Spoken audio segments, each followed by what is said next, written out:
kabarnya hari ini anak-anak? Semoga kita selalu dalam keadaan sehat dan dalam lindungan Allah SWT. Hari ini anak-anak kelas 3 kita akan sama-sama belajar tentang materi ibadah sholat. Nah, sebelum kita belajar, marilah kita berdoa bersama-sama. Rabbi zidni ilma warzuqni fahma. Baiklah, setelah berdoa, materi yang kita pelajari hari ini sesuai yang sudah Ibu sampaikan tadi, yaitu tentang ibadah sholat. Ada yang tahu apa itu ibadah sholat? Ibadah sholat secara bahasa artinya adalah doa, dan secara istilah adalah serangkaian perbuatan dan ucapan yang diawali dengan takbiratul ihram dan diakhiri dengan salam. Dalam sehari berapa kali ya kita sholat? Perintah Allah untuk sholat fardu sehari ada 5 kali. Yang pertama, subuh di pagi hari sebanyak 2 rakaat. Yang kedua, zuhur di siang hari sebanyak 4 rakaat. Yang ketiga, asar di sore hari sebanyak 4 rakaat. Yang keempat, maghrib di senja hari sebanyak 3 rakaat. Dan yang terakhir, sholat isya sebanyak 4 rakaat.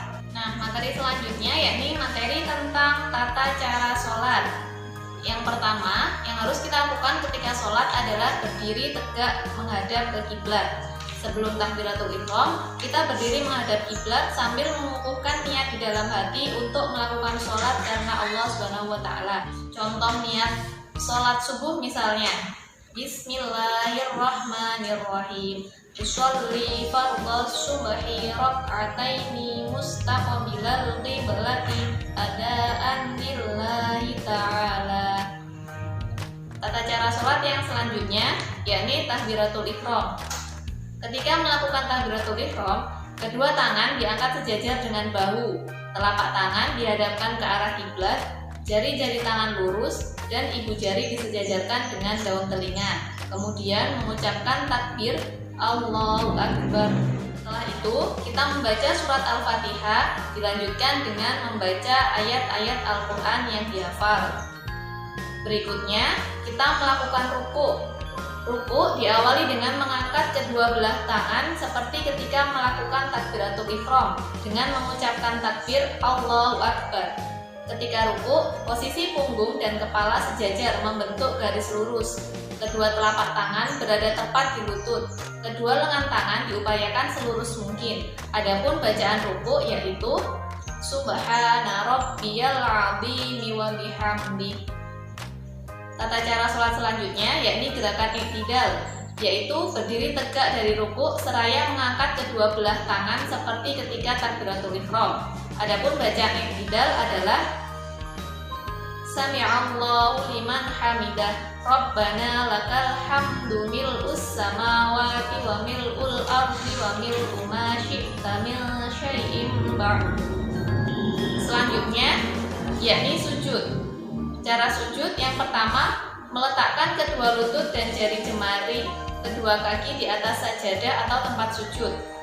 Kemudian disusul dengan meletakkan kedua telapak tangan di atas sajadah. Diteruskan dengan merapatkan dahi dan hidung di atas sajadah. Posisi kedua telapak tangan sejajar dengan pundak.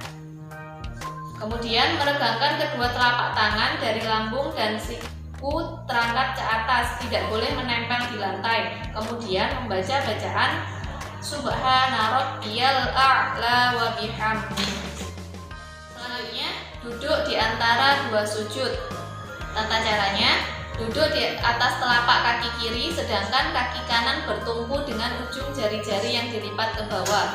Kedua telapak tangan diletakkan di atas kedua lutut, kemudian membaca doa Rabbil firli warhamni wajburni warfa'ni warzuqni wahdini wa'afini wa'fu anni.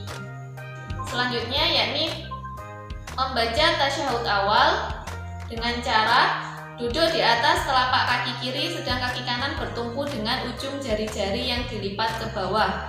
Jari telunjuk kanan diacungkan sementara jari-jari lain menggenggam. Telapak tangan kiri diletakkan di atas lutut kiri. Tata cara sholat selanjutnya yakni tahiyat akhir yang dilakukan dengan cara duduk tawarruk, yakni duduk dengan cara menyilangkan kaki kiri berdiri di bawah kaki kanan, sedangkan kaki kanan bertumpu pada ujung jari yang dilipat ke bawah menghadap ke kiblat. Mengacungkan jari telunjuk kanan, sementara jari-jari lain menggenggam seperti tasyahud awal.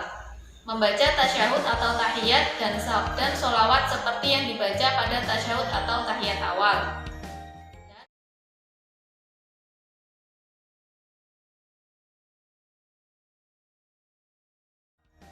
Dan kemudian tata cara sholat yang terakhir yakni salam.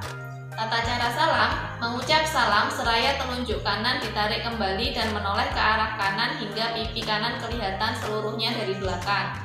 Diteruskan dengan mengucapkan salam kembali seraya menoleh ke arah kiri hingga pipi kiri kelihatan dari belakang. Nah anak-anak, setelah memperhatikan tata cara sholat tadi, mari kita praktekkan sholat yang baik dan benar bersama orang tua kalian. Dan jangan lupa tulis macam-macam rukun sholat di buku tugasmu. Berikutnya kita belajar tentang keutamaan sholat.